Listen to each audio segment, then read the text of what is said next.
everyone, welcome to Yellow Class. I just wanted to do a little video for the parents in Red Class to explain the transition to Year 1. I know that can be a bit daunting for the children because they've not gone through a transition in the school before.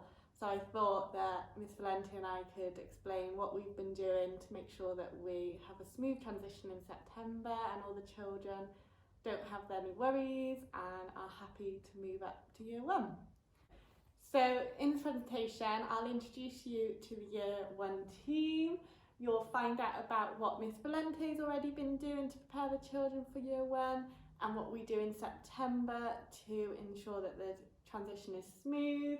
And you'll also find out a little bit more about the Year 1 curriculum, because obviously when they move from the early years foundation stage, it is then to the national curriculum, so it will be slightly different.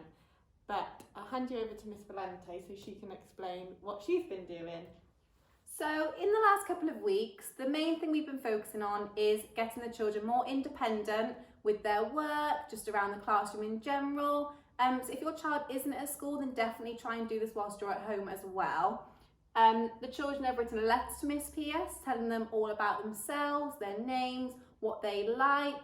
And we've also done some really nice things about their worries and what they're excited about. So they've written down what their worry is, we've blown that worry away, and we've hopefully made them feel a little bit better about what that worry was. Again, if your child isn't at school, then please do this at home. Talk to them about what they're excited about, what they might be a little bit nervous or worried about, and anything else that they want to find out about. Please talk to them about it and just try and make them feel a bit more at ease about it as well.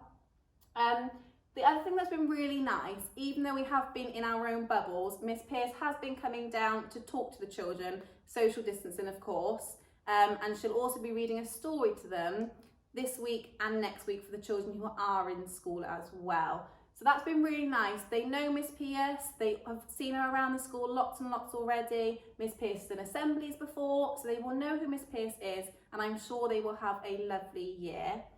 And the final thing we've been doing is lots of circle times. This is a great way for the children to express themselves and express their feelings, especially when it's something like the transition to Year 1. It's a really good way to make them feel comfortable, to share their own thoughts and ideas as well. And this is something that will be continued when they come to Year 1 with Miss Pierce too.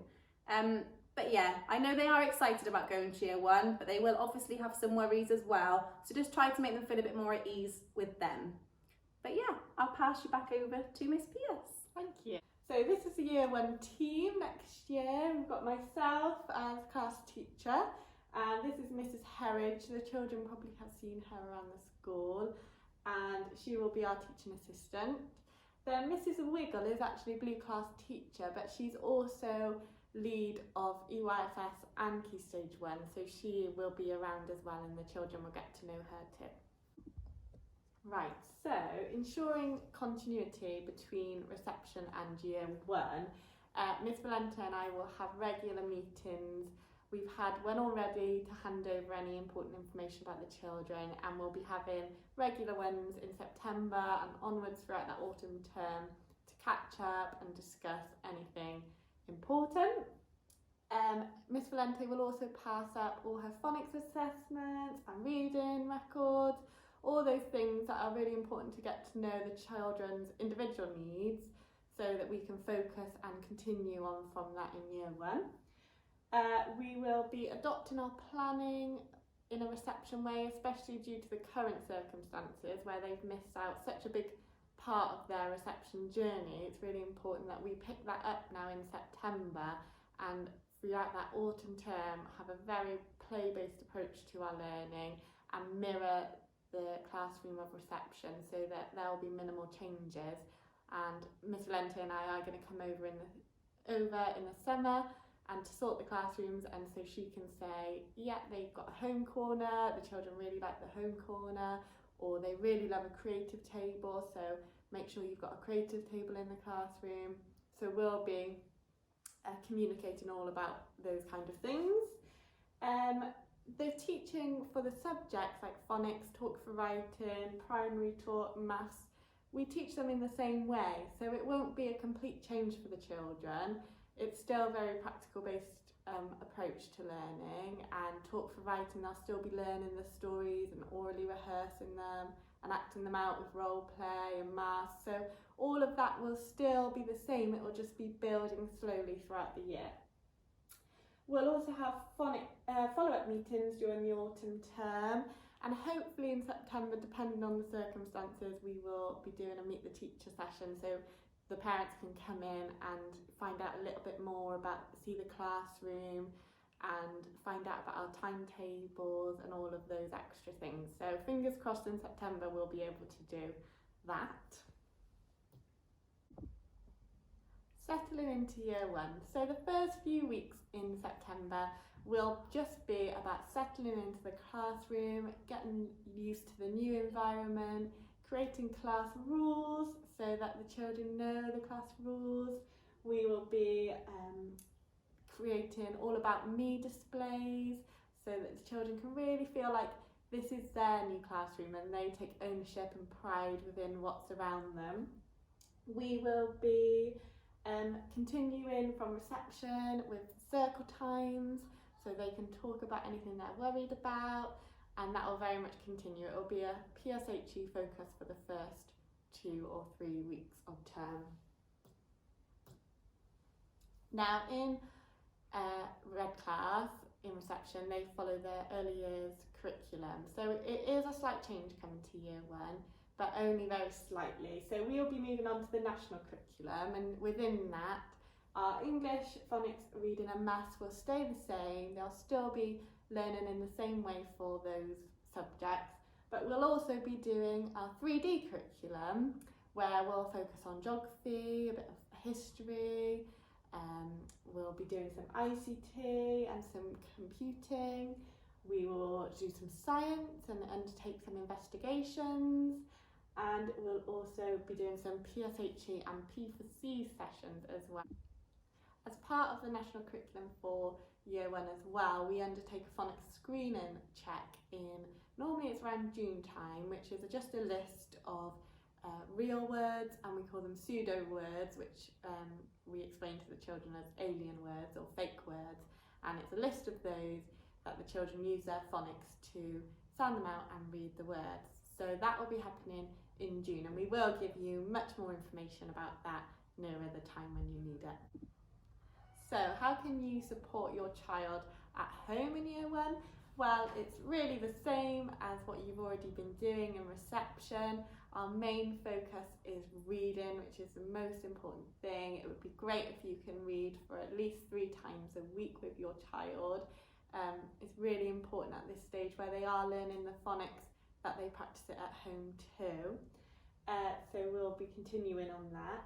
Homework will go out the same as well, once a week, based on something that they've been doing in the classroom, and it will just be building upon that learning, so they'll already have a basis of understanding. Later on in the term, we'll be sending out high frequency word bookmarks, and these are for a real focus on reading and spelling high frequency words, as this really improves their fluency in both reading and writing if they can nail these words as soon as possible. Spelling tests, we normally don't start these until the spring term, and it gives the children enough time to settle in, and then we'll be doing some spelling tests based on our phonics words.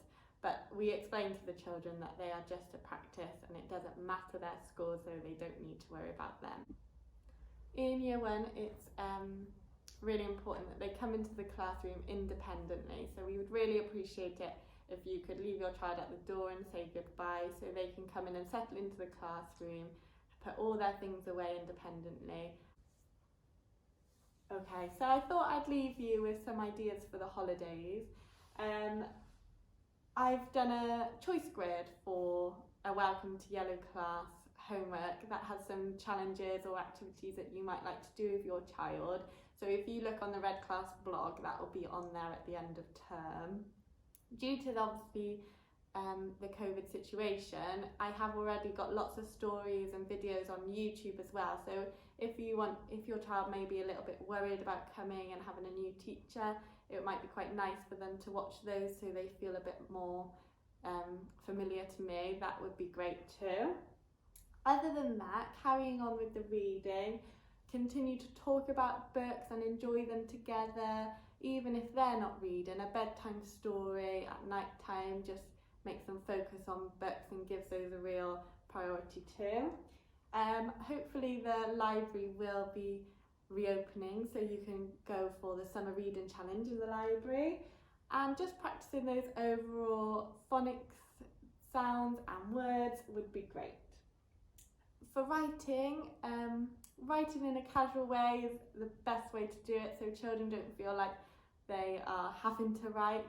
Writing about something they've done, or doing a postcard, a diary, a scrapbook, somewhere where they're writing for a purpose would be really beneficial, just to ensure that they're still building all those muscles in their fingers and those fine motor skills.